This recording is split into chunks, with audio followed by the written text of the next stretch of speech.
নমস্কার, জি 24 ঘন্টায় আপনাদের সকলকে স্বাগত জানাই। আপনাদের সঙ্গে আমি আহেলি। আজ আমরা যাকে নিয়ে কথা বলবো তিনি এখন ভিলেন। কথা হচ্ছে অভিষেক বন্দ্যোপাধ্যায়কে নিয়ে। মমতার সঙ্গে যারা ঘর করেছেন এতদিন তাদের কাছে অভিষেক শত্রু। ভাইপোকে নিশানা করেই সুর চড়িয়েছেন একের পর এক তৃণমূল নেতা, যারা ইতিমধ্যেই কালীঘাট শিবির ছেড়েছেন। তালিকায় মদন মিত্র রয়েছেন, অনুব্রত মণ্ডল রয়েছেন। এক কদম এগিয়ে কেউ বলছেন ভাইপো দু পয়সার নেতা। ইডির থেকে এবির ভয় বেশি ছিল। দলের এই অবস্থার জন্য অভিষেক বন্দ্যোপাধ্যায়ই দায়ী। নিশানা করেছেন মদন মিত্র। কেউ থাকবে না ওই দলে। অভিষেকের জন্য জেলে যেতে হয়েছিল। ভাইপোকে দু পয়সার নেতা বলে তোপ দেখেছেন অনুব্রত মণ্ডল। কয়েকদিন ভাইপোকে বিশ্রামে থাকার পরামর্শ দিয়েছেন বীরভূমের বাঘ। যারাই কালীঘাটে তৃণমূল ছাড়ছেন তাদের প্রত্যেকের নিশানায় অভিষেক বন্দ্যোপাধ্যায়। তার হিটলারি, তার দল চালানোর ধরন এবং তার ঔদ্ধত্য কালীঘাট ত্যাগী তৃণমূল নেতাদের কথার বক্তব্যের একেবারে ছত্রে ছত্রে।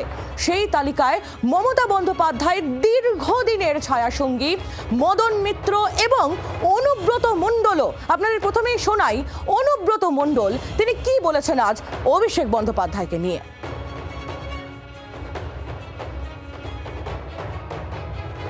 আমি কোনদিন কেমিস্ট্রি যেতাম না। কেন আবার কি ও দু পয়সার নেতা নয়, কি মানতে যাবো? আমার নেতা মমতা ব্যানার্জি।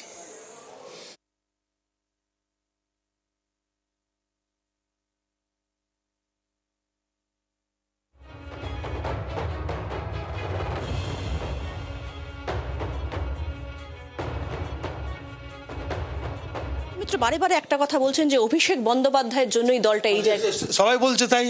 মদন মিত্র কেন সবাই বলছে কেন? মমতা ব্যানার্জিকে তো আমি বলেছিলাম দলটা হেরে যাওয়ার পর, বলে কি করা যায় না, কিচ্ছু করতে হবে না, দুজনে মিলে ক্রেডিট নিতে যেও না। বলবে ব্লক প্রেসিডেন্ট, অঞ্চল প্রেসিডেন্ট, বুথ প্রেসিডেন্টের সবাই খেটেছেন, প্রচণ্ড খেটেছেন যারা এমএলএ। লাস্টে বলবে আমিও খেটেছি। যে থমকে যাবেন 10 মিনিট পর বলবে অভিষেকও খেটেছে। তো অভিষেক খুব ক্লান্ত, তুই বাইরে কদিন রেস্ট নে, এটা বললে দলটা ভাঙতো না। অনুব্রত মণ্ডল তার বক্তব্য আপনারা শুনছিলেন। এই অনুব্রত মণ্ডল মমতা বন্দ্যোপাধ্যায়ের সঙ্গে দীর্ঘদিন রাজনীতি করেছেন। তার কথায়, মমতা বন্দ্যোপাধ্যায়ের কথাতেও বহুবার অনুব্রত মণ্ডলের প্রসঙ্গ উঠে এসেছে। তার স্নেহ ঝরে পড়েছে, কিন্তু সেই স্নেহ ভাইপো প্রীতিকে ছাপিয়ে যেতে পারেনি। আর সেই জন্যই অনুব্রত মণ্ডল, মদন মিত্রের মতো নেতারাও আজ মমতা বন্দ্যোপাধ্যায়ের সাথ ছেড়ে দিলেন। আমরা এই নিয়ে আলোচনা করব। আমাদের সঙ্গে এই মুহূর্তে স্টুডিওতে উপস্থিত রয়েছেন রাজনৈতিক বিশেষজ্ঞ নীলাদ্রি বন্দ্যোপাধ্যায়। নীলাদ্রি বাবু, আপনাকে স্বাগত জানাই জি 24 ঘন্টায়। নমস্কার। নমস্কার। আজ আমরা যাকে নিয়ে আলোচনা করছি অভিষেক বন্দ্যোপাধ্যায়, তার বিরুদ্ধে এতদিন যদি আমরা বিভিন্ন রকম অভিযোগের কথা বলি, সেটা নিয়োগ দুর্নীতি থেকে শুরু করে নানান রকম অভিযোগ তার বিরুদ্ধে রয়েছে।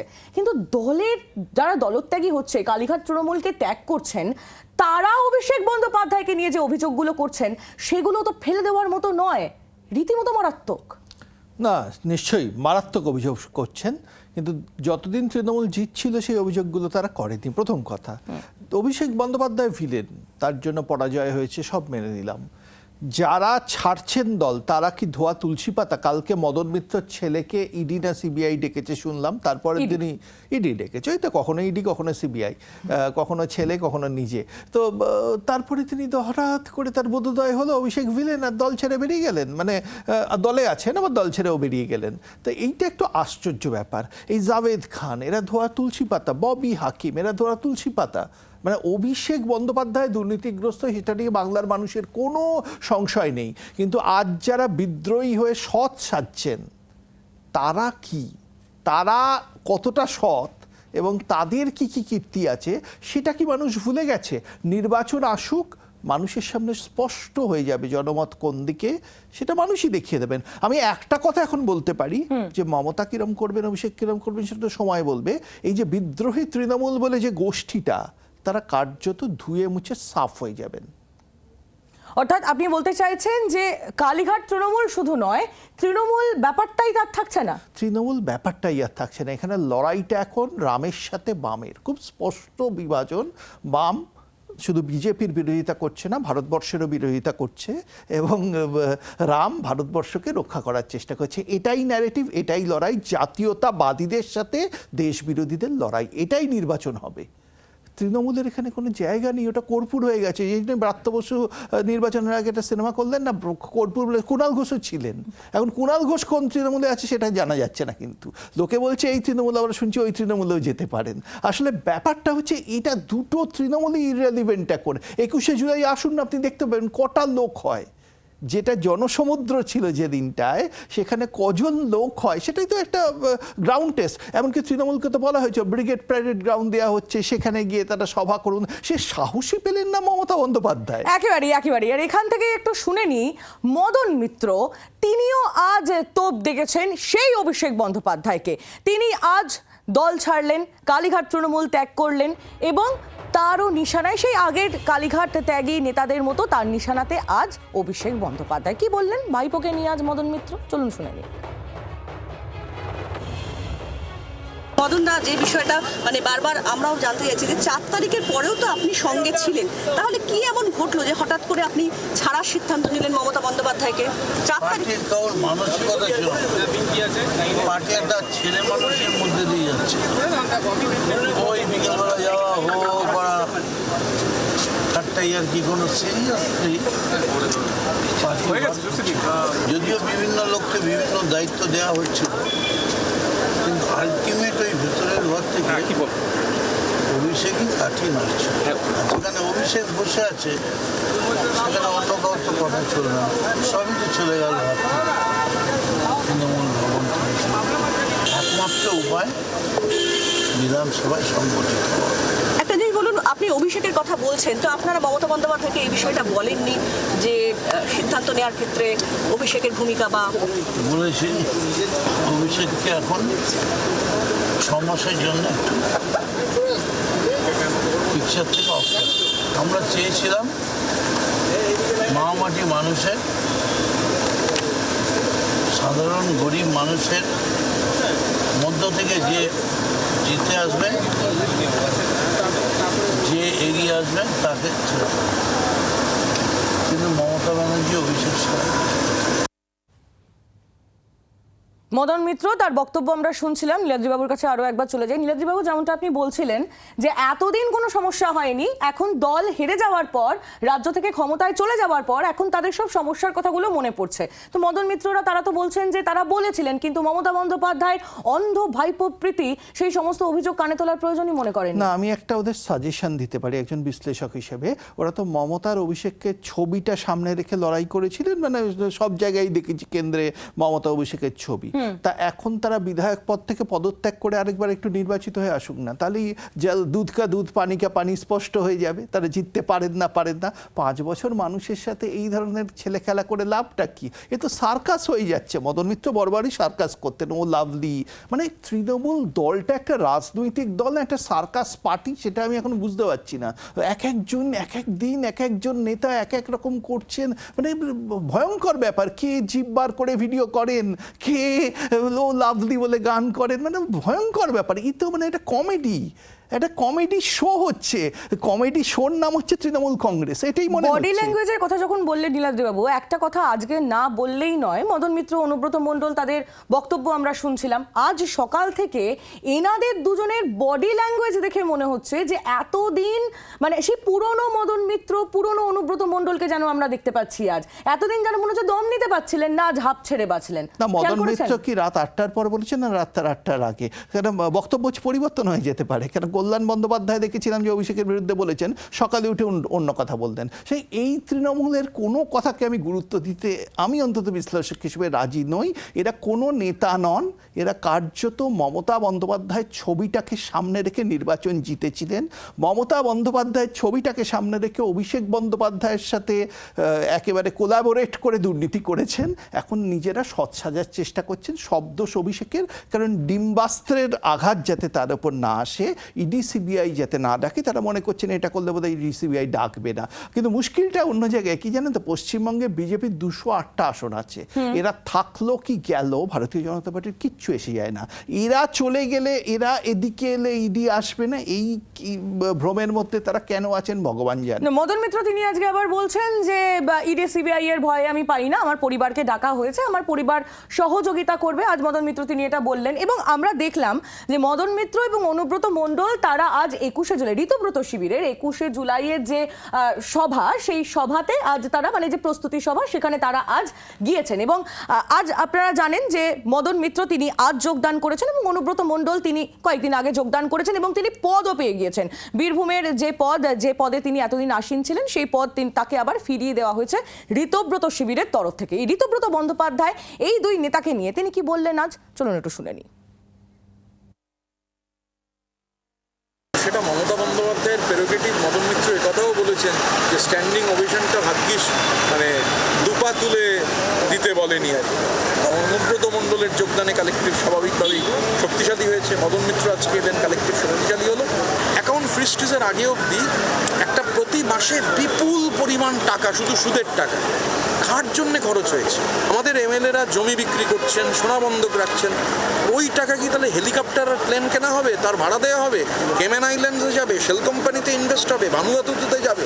গ্রাস রুট লেভেলের একটা পার্টি, ব্যুরোক্রেটিক যে চার্টার্ড মাফিয়া বাটপার, তিনি যেভাবেই পার্টিটাকে ধ্বংস করেছেন, ধ্বংসের পথে ঠেলে দিয়েছেন, তার লজিক্যাল কোরোলারি হচ্ছেন আজকে মদন মিত্রের আমাদের সঙ্গে যোগদান। এই ঋতব্রত বন্দ্যোপাধ্যায় কথাটা শুনে একটা বিষয় মাথায় এলো, এনারা বারবার অভিযোগ করছেন, এই অনুব্রত মণ্ডলরা বা মদন মিত্ররা, যে যতই যা এনাদের যে কীর্তিকলাপ সেই দিকে যদি নাও যাই আমরা নীলাদ্রি বাবু, তাহলে এনারা একটা জিনিস তো অস্বীকার করা যায় না, এনারা অভিষেক বন্দ্যোপাধ্যায়ের থেকে এনারা সিনিয়র লিডার। কিন্তু এনারা বারবার এই অভিযোগটা করছেন যে কোনোভাবে অভিষেক বন্দ্যোপাধ্যায়ের জন্য যোগ্য সম্মানটা তারা দলে পাননি বা অভিষেকের সামনে মাথা নত করতে হয়েছে একাধিকবার। এবং দুর্নীতির বিষয়টাও এই ঋতব্রত বন্দ্যোপাধ্যায়দের মুখে বারবার অভিষেকের দুর্নীতির বিষয়টাও সামনে আসছে। আমি এটা আপনাকে পাল্টা প্রশ্ন করি, সোমেন মিত্র এবং সুব্রত মুখার্জি তারা তো মমতা বন্দ্যোপাধ্যায়ের থেকে সিনিয়র লিডার ছিলেন, তারা যখন কংগ্রেসে ছিলেন তাদের কেন মাথা নত করতে হয়েছে মমতা বন্দ্যোপাধ্যায়ের সামনে? তখন এই নেতাগুলো চুপ করেছিলেন কেন? তাদের একটু আয়নায় মুখ দেখা উচিত। এতদিন যখন সোমেন মিত্রের মতো এত সিনিয়র বর্ষিয়ান নেতা, তাকে তৃণমূলে এসে অপমানিত হয়ে আবার কংগ্রেসে ফিরে যেতে হলো, তখন তাদের এসব কথা মনে পড়েনি? আজকে হঠাৎ করে মনে পড়ে যাচ্ছে আমি সিনিয়র নেতা। এরা নেতা, আমি আবার বলছি তৃণমূলে কোনো নেতা নেই, একজনই নেতা মমতা বন্দ্যোপাধ্যায়, এরা কেউ নেতা নয়। এরা সার্কাসের জোকার হতে পারে এই সার্কাস পার্টির, কিন্তু নেতা মানে যার জন্য মানুষ ভোট দিত সেটা ছিল মমতা বন্দ্যোপাধ্যায়। মমতা বন্দ্যোপাধ্যায়ের প্রতি মানুষের আকর্ষণ যখন কমতে শুরু করলো, তার বিভিন্ন সাম্প্রদায়িক মন্তব্যের ফলে তৃণমূল হেরে গেল। সহজ ব্যাপার। আর এরা যদি ভোটে দাঁড়ায়, যদি পদত্যাগ করে ভোটে দাঁড়ানোর গাটস একজন নেতারও থাকে, কারো জামানত থাকবে না। আমি লিখে দিয়ে যাচ্ছি আজ আপনার কাছে, কারো জামানত থাকবে না। এই বিদ্রোহী তৃণমূলের বালিশ চাটা, চটি চাটা, বিভিন্ন চাটা নেতাগুলোর একটারও জামানত থাকবে না।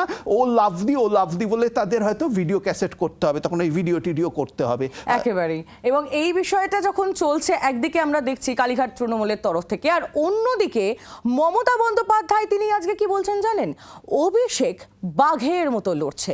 একদিকে যখন তার দলের নেতারা অভিষেক বন্দ্যোপাধ্যায়কে রীতিমতো মানে বলা যেতে পারে কটাক্ষে ভরিয়ে দিচ্ছেন, তখন তিনি বলছেন যে সঙ্গীদের যে সঙ্গত্যাগ দেখা যাচ্ছে তার বক্তব্যে, সঙ্গীদের সঙ্গত্যাগের পরেও ভাইপো প্রীতি পিসির কোনোভাবেই যাচ্ছে না, দলত্যাগীদের ওটা আসলে সস্তা বাহানা, এমনটা মনে করছেন মমতা বন্দ্যোপাধ্যায়। শোনাবো আজ লাইভে এসে কি বলেছেন তিনি।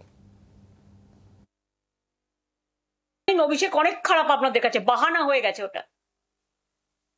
তো অভিষেকের বউ যদি 1.5 বছরের বাচ্চাকে নিয়ে সিবিআই অফিসে যেতে পারে সাক্ষী দিতে, তাকে ডেকে পাঠানো হয়েছিল, তখন আপনাদের মনে নেই 25টা 30টা কেস দেয়া হয়েছে। সে তো সহ্য করছে, একটু সেটিং করে নিলে সব থেকে রিলিফ হতে পারত। তাহলে যাদের আজকে আপনারা বলছেন বাহানা দেখিয়ে যে অভিষেক হচ্ছে আপনাদের আয়না, তাই আপনারা চলে যাচ্ছেন, এটা আপনাদের বাহানা। অভিষেকের সব অন্যায় ক্ষমা হয়ে গেছে যদি আপনাদের চোখে কোনো অন্যায়ও করে থাকে, যে সে আজকে লড়ে যাচ্ছে বাঘের মতো। এরাই লড়বে। তার কারণ এরা 50 বছর আগামী দিন রাজনীতি করবে। মমতা বন্দ্যোপাধ্যায় তার বক্তব্য আপনাদের সামনে আমরা তুলে ধরছিলাম। নীলাদ্রি বাবু, এত কিছু, এত বক্তব্য, এত অভিযোগ, তারপরেও মমতা বন্দ্যোপাধ্যায় কিন্তু তার ভাইপোর পাশেই আছেন। না, মমতা বলছেন অভিষেক নাকি বাঘের মতো লড়ছে। আমি মমতা দেবীর কাছে আবেদন করব, দিদি অভিষেককে বলুন না আপনার ডায়মন্ড হারবার কেন্দ্র, যেখান থেকে উনি ওই 7 লাখ না 8 লাখ ভোটে জিতেছিলেন, পদত্যাগ করে বাঘের মতো লড়ে জিতে আসতে। কারণ অভিষেকের অনুগামী একজন, তিনি পুষ্পার মতো লড়তে গিয়ে শেষ পর্যন্ত নির্বাচন ছেড়ে পালিয়ে গেছেন। বাঘ হলে তো পদত্যাগ করে আবার জিতে আসবেন। পদত্যাগ করুন না অভিষেক। আবার বলছি, আপনার এই চ্যালেঞ্জ মমতা বন্দ্যোপাধ্যায়ের কাজ পর্যন্ত যাচ্ছে কিনা আমরা জানি না, অবশ্যই হয়তো গিয়ে পৌঁছবে এবং তারপর কি বার্তা আসে সেদিকে অবশ্যই আমাদের নজর থাকবে। ভীষণ ইন্টারেস্টিং ব্যাপারটা। আমাদের সঙ্গে থাকার জন্য অনেক ধন্যবাদ আপনাকে। নীলাদ্রি বন্দ্যোপাধ্যায় আমাদের সঙ্গে সরাসরি ছিলেন এবং যখন অভিষেক বন্দ্যোপাধ্যায় দুর্নীতি নিয়ে কথা হচ্ছে তখন সেবাশ্রয় প্রসঙ্গ তুলতেই হচ্ছে, কারণ ফের একবার সেবাশ্রয়ের বুজরুকি সামনে এলো। এবার হাত হারালো একটি ছোট্ট শিশু।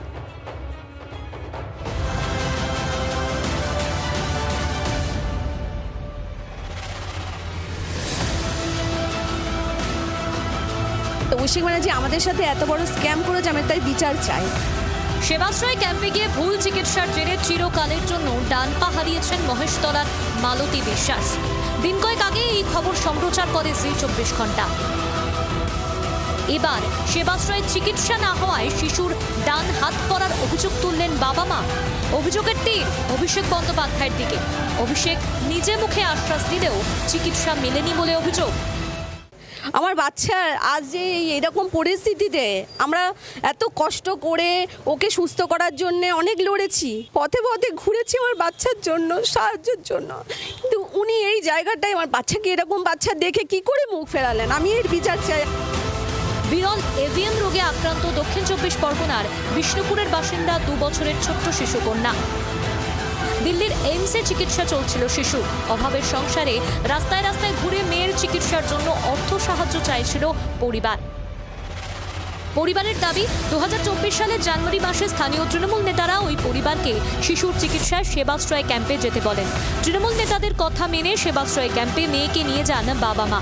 সেই ক্যাম্পেই তাদের সঙ্গে দেখা হয় অভিষেক বন্দ্যোপাধ্যায়। তিনি কথা দেন এই শিশুর চিকিৎসার ও পড়াশোনার দায়িত্ব নেবেন। ছোট্ট এই শিশুর ছবি ফলাও করে ছাপিয়ে সেবাশ্রয়ের লিফলেট ও বইয়ে মার্কেটিং করা হয়। এরপর পেরিয়ে গিয়েছে 1 বছর। অভিযোগ শিশুর চিকিৎসায় কোনো সুরাহা হয়নি, বরং অভিষেকের বাড়িতে গেলে তার সঙ্গে সাক্ষাৎ করা যায়নি।